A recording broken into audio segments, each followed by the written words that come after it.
Hoi, ik ben Tom Nassing, beursbox.nl. Ik ga het hebben over de importtarieven die Trump heeft aangekondigd en heeft getekend. Want het decreet is al getekend.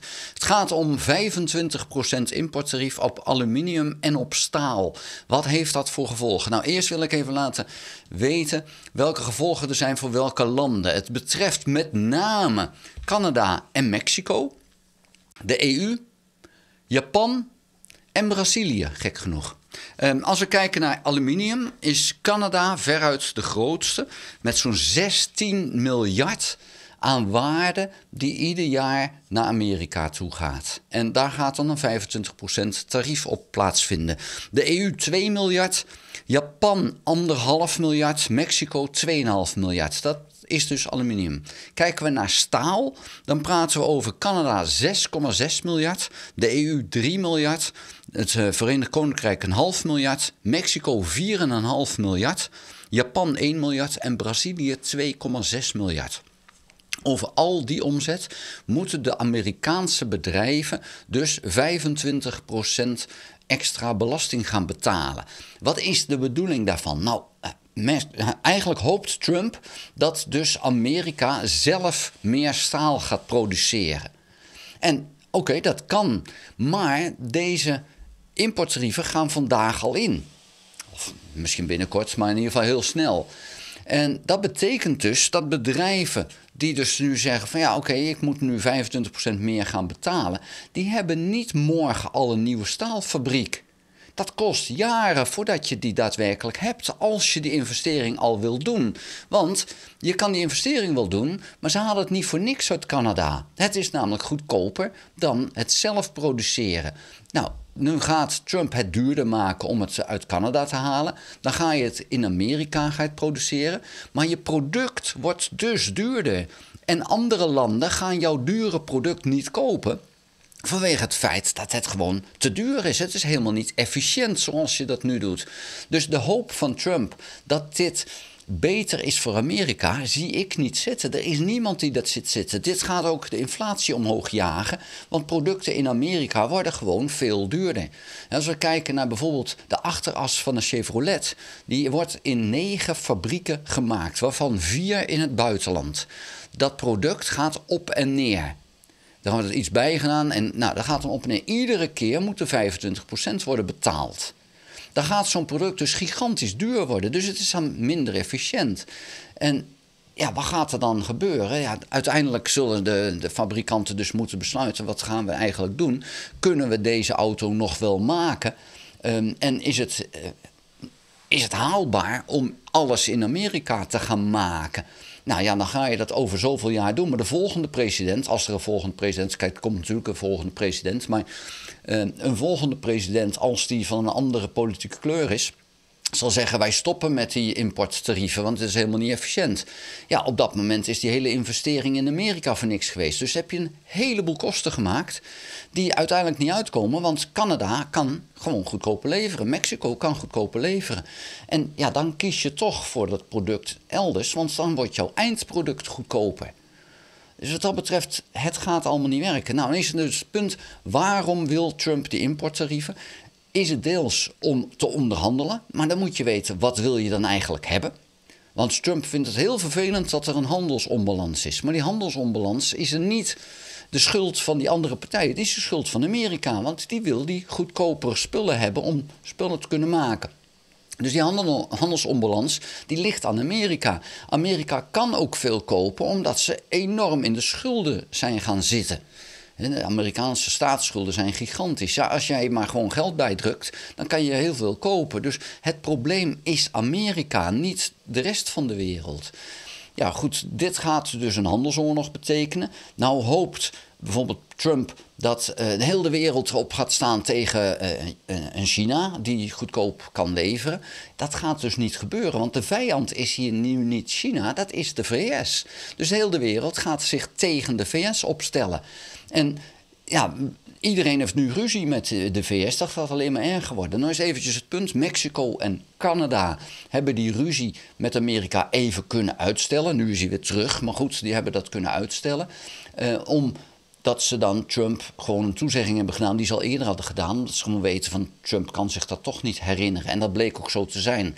Alleen nu komt Trump met een importtarief op staal en aluminium. En dat betekent in feite dat je diezelfde twee landen gaat raken. Alleen je noemt ze niet als zodanig. Hè? Maar Mexico en Canada zijn natuurlijk enorm belangrijke partners in dit verhaal.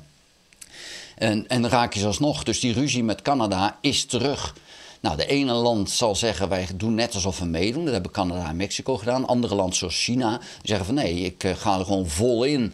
En China heeft er baat bij dat dit gebeurt. Want Amerika prijst zich buiten de markt. De rest van de wereld is boos op Amerika. Dus China gaat hier garen bij spinnen. Dus dat is helemaal geen punt voor China. En daarom zegt China ook van, oh, kom maar op meer tarieven. Hoe hoger, hoe liever. Ja, dat vinden ze helemaal geen probleem, want het is alleen maar beter voor China uiteindelijk. Die profiteert hiervan in die zin dat de rest van de wereld ruzie krijgt met Amerika. Het is altijd, importtarieven is altijd negatief voor iedereen. Maar als je nu kijkt over het gehele plaatje, dan is dus dat China hier uiteindelijk als winnaar uit gaat komen. Amerika, nu nog de nummer 1 economie, gaat zichzelf eigenlijk uitschakelen. Dat is wat er hier aan het gebeuren is. Ja, je ziet het gebeuren, maar Trump heeft een hamer en nu is alles een spijker. En hij weet niet meer en niet anders dan, oh, importtarieven. Dat heeft hem altijd gewerkt en denkt hij.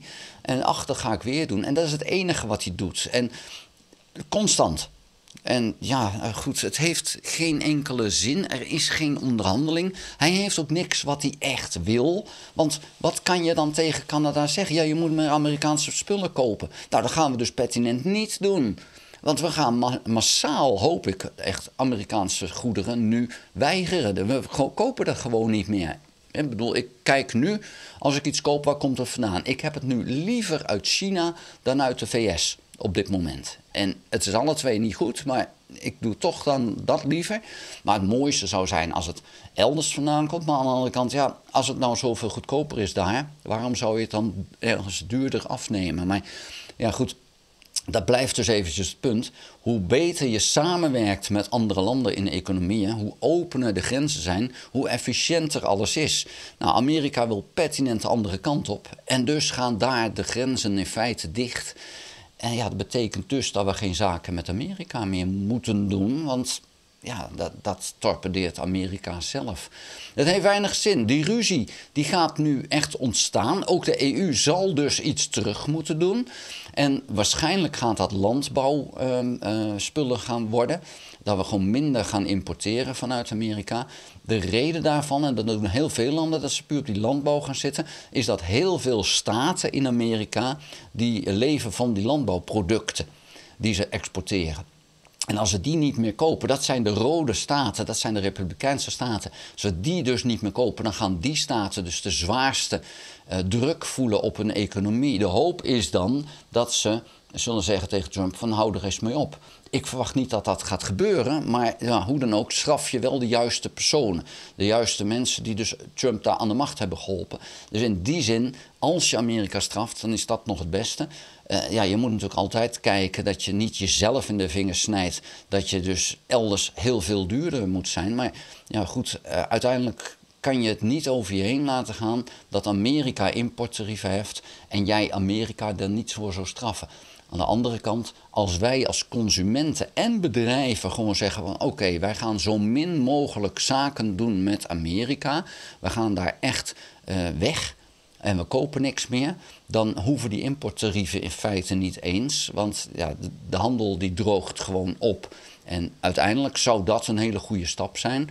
En misschien moet de EU wel gaan praten met BRICS. Met die landen van, hey, wat kunnen we doen om samen te werken? Het is helemaal niet erg om samen te werken, laat dat duidelijk zijn. Het is alleen even het punt, wat wil je precies bereiken? En hoe hou je toch een zekere onafhankelijkheid? En zoals we hebben gezien met Rusland, je moet niet afhankelijk worden van één aanbieder van iets. De energie uit Rusland, de EU was daar veel te afhankelijk van. Ja, daar is dus misbruik van gemaakt. Dat moet je dus pertinent niet hebben. Wij kopen nu heel veel gas uit Amerika. Ja, dat zouden we eigenlijk uit Canada moeten gaan halen. Dat zou veel beter zijn. Dus laat die contracten met Amerika maar zitten en ga met Canada om de tafel zitten om het daar vandaan te halen. Dat zou een betere optie zijn voor Europa. Met name natuurlijk omdat Amerika zo dwars ligt met van alles en nog wat. Dit gaat geen goede zaak worden, maar ik wil het erbij laten. Vond je de video interessant? Geef een duim. Heb je nog geen abonnement op dit kanaal? Abonneer je dan. Druk dan ook op het belletje en krijg je notificatie als ik een volgende video gemaakt heb. Je moet natuurlijk wel ingelogd zijn in je YouTube-account om dat te kunnen doen. Ga ook naar www.beursbox.nl en schrijf daarin een gratis nieuwsbrief. Dank voor het kijken. Houdoe.